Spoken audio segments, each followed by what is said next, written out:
Hello guys, ഞങ്ങൾ പുഷ്പ 2 കാണാൻ പോവാണ്. വന്നിട്ട് എൻ്റെ റിവ്യൂ കേൾക്കാം. ലേറ്റ് ആയി, ബൈ ബൈ.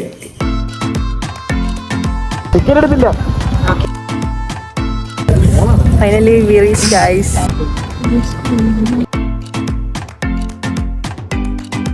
ഗൈസ് നോക്കൂ ഗൈസ്.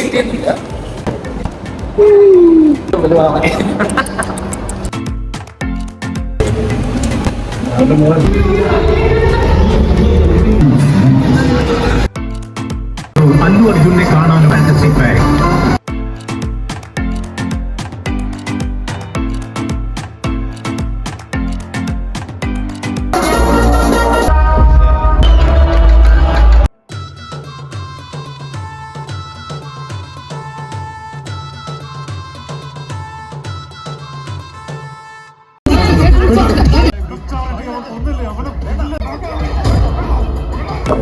ഇപ്പം 2:30 നമ്മള് ലൈവ് റിവ്യൂ പറയാൻ പോവാം.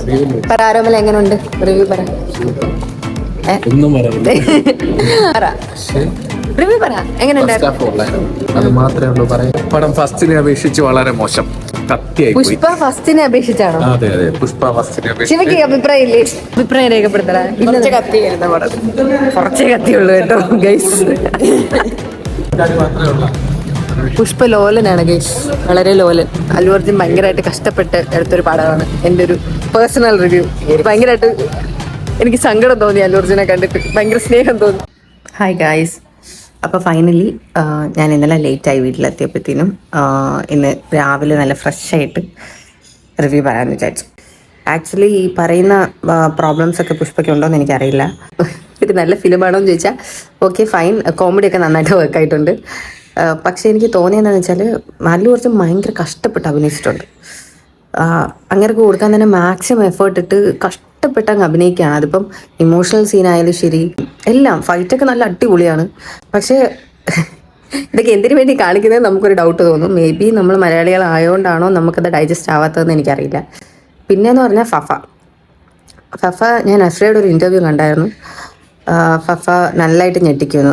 ആക്ച്വലി ഞെട്ടിച്ചു. ആളുടെ പെർഫോമൻസ് ഒക്കെ പറയാനില്ല. പക്ഷേ ആ മനുഷ്യനെ കൊണ്ടുവന്ന് മരം ഏതാ മരത്തടി ഏതാന്ന് തിരിച്ചറിഞ്ഞുകൂടാത്ത ഒരു പൊട്ടനാക്കി കൊണ്ട് അവസാനിപ്പിക്കുകയാണ് പുള്ളിയുടെ ക്യാരക്ടർ. അതിലെനിക്ക് നല്ല സങ്കടമുണ്ട്. ഒരു നല്ല സ്ക്രീൻ സ്പേസോ അല്ലെങ്കിൽ ഭയങ്കര ഒരു വെയിറ്റേജ് കൊടുത്ത് കൊണ്ടുവന്ന ഒരു സാധനത്തിന് ഭയങ്കര കോമഡി ആക്കി മാറ്റി ഫുൾ അതൊരു എൻ്റർടൈനർ മൂവി ആയിട്ട് നമുക്ക് വേണേൽ കൺസിഡർ ചെയ്യാം.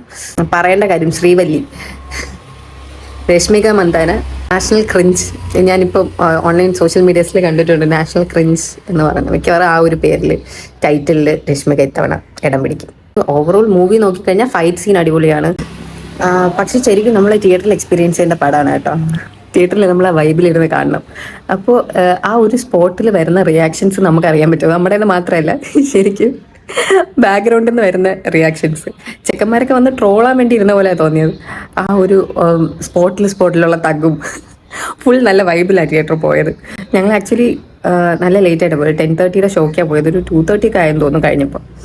ഭയങ്കര രസമായിരുന്നു ചില സീൻസൊക്കെ. പക്ഷേ വേറൊരു സോങ് പറയേണ്ട കാര്യം എന്ന് പറഞ്ഞാൽ നമ്മുടെ സോങ്. ഞാൻ ഹാപ്പിയൊക്കെ കണ്ട് അല്ലു അർജുൻ്റെ ഫാനായ ഒരു ടൈം ഉണ്ടായിരുന്നു. നമ്മൾ ഇപ്പോഴും അങ്ങനെ തന്നെയാണ്, ആള് അടിപൊളിയാണ്.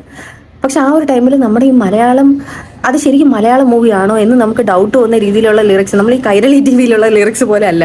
അത്രയും ഭംഗിയായിട്ടാണ് മലയാളം ലിറിക്സ് ആയാലും ഞാൻ ഇപ്പോഴും കേൾക്കുന്നത്. മൊത്തം ആ പാട്ട് ആ ഒരു നമ്മുടെ മലയാളത്തിൽ തന്നെയാണ് ഞാൻ ഇപ്പോഴും കേൾക്കുന്നത്. പക്ഷേ ഇത് വന്നിട്ട് പാട്ട് തുടങ്ങുമ്പോൾ തന്നെ ഇത്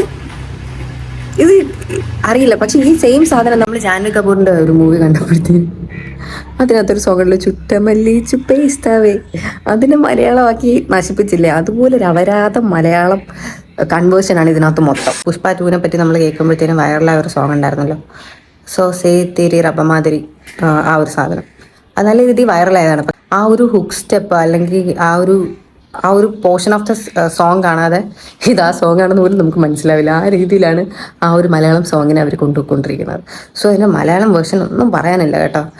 ആരാണെങ്കിലും നമ്മൾ നാണിച്ചു പോകും കേട്ട് കഴിഞ്ഞാൽ. ആ രീതിയിൽ ചെയ്തിട്ടുണ്ട് മൊത്തത്തിൽ. ആ ഒരു ഞാനൊരു ഒഫീഷ്യൽ റിവ്യൂവറൊന്നും അല്ല, ബട്ട് എനിക്ക് പറയണം തോന്നി. സോ നെക്സ്റ്റ് വീഡിയോയിൽ കാണുമ്പോൾ ബൈ ബൈ.